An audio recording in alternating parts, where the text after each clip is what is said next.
নমস্কার বন্ধুরা, আজ বানাবো তালের বড়া। বাজার থেকে একটা নরম তাল কিনে এনেছিলাম। তালটাকে ছাড়িয়ে আটিটাকে একটু একটু করে জল দিয়ে ঘষে তালের পাল্পটাকে বার করে নিচ্ছি। এদিকে যাতে মুখে আঁশটা না পড়ে তার জন্য একটা পরিষ্কার কাপড়ের সাহায্যে ছেঁকে নিলাম। নারকেলটাকেও কুড়িয়ে নিচ্ছি।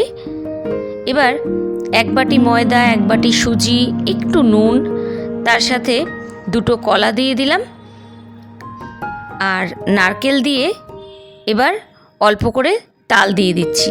বেশি দিলে কিন্তু তালের বড়াটা তেতো হয়ে যাবে। কথায় বলে না, তাল দিতে পারে গুড় দিতে পারে না। এই যে আমি গুঁড়ো দিয়ে দিলাম পরিমাণ মতো, সাথে দুধ দিয়ে ব্যাটারটাকে বানিয়ে নিচ্ছি। দেখতে অনেকটা এরকম হয়েছে।